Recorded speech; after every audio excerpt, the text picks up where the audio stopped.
Hi guys, this is Ryuji again, vlogging for day 4. I don't think na magkakasya sa isang video na naman yung vlog ko today, pero sige, let's see kung kakayanin. First is gumising ako ng 9 a.m. Tapos niyaya ko si Efren and Mikoy na kumain na kasi nagugutom na ako. Talagang shopping day ko to. Kasi ang dami kong gustong bilhin, yung mga antibacterial na mga things here. Kasi gusto kong maglinis talaga ng kwarto. So, yun, niyaya ko sila sa city center para kumain muna. I ordered half chicken dun sa Versmers and ba yun? Basta ganun. I paid for 3 euros and 70 cents for that chicken na may bread, na may coke naman. Tapos, yun. Tapos isang euro na scoop ng ice cream, chocolate. Sobrang sarap nun. Talagang worth it yung 1 euro for me. Tapos after nun, pumunta na kami oh, sa bus station para hintayin yung bus for IKEA kasi nagyaya ako sa may furniture shop. Kaso nung nalaman namin na darating pa siya ng 2 p.m. and 11 pa lang ata nun or 12 I think. Umayaw na kami.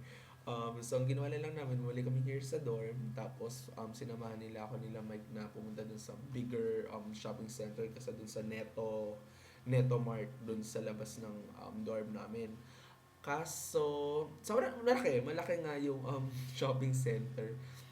Tapos, ang dami, kompleto, para siyang Save More ng SM. Oo, parang ganun siya.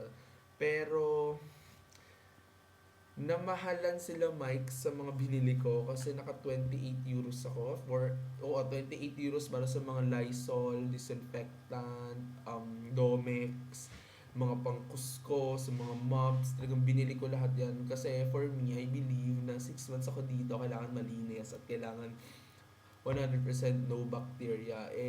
Bilang sa bahay, pinalaki ako bilang Domex person.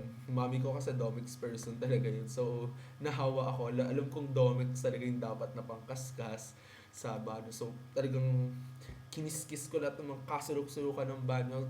Feel ko talagang malinis na siya. Wala na siyang bacteria and all. Pati yung lababo, yung pinaka-toilet, tong sahig ko dito, talagang minap ko siya kanina. 28 euros lahat yun. Plus, actually 18 euros lang siya. Plus yung Kinder Surprise na kinakain ko kanina. Pero dun ako na mahalan ako dito sa may this hand disinfectant dito. Hindi siya alcohol pero pang sterilizing talaga siya ng kamay. Worth 9.25 euros ang ganitong kalaki. Binili ko. Dahil mahilig ako mag-ganun ng alcohol, kapag naghahawak ko ng pera, nadudumihan ako feel ko. So, binili ko na lang siya kahit 600 pesos ata. Sobrang mahal talaga, no choice. Currently, nakaka 18,000 na ata kaming, 18,000 pesos na kami. Day 4 pa lang yun.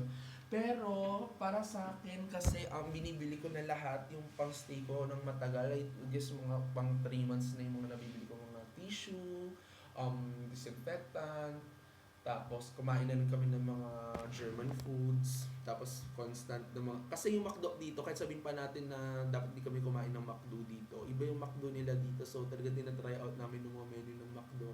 Ako lang, actually, hindi kami. Kasi talaga si Mike sobrang ganun sa pera. So, well, ako naman, kasi bilang nandito na ako sa Germany, kailangan tikman mo lang at least once yung mga pagkain. So, yun lang, for me. Di naman ako maulit pag di ko gusto. So, basta matikman ko lang lahat. For me, kahit, umastos, okay lang. Yan mo na, samples. Ano pa ba? Tapos na pala.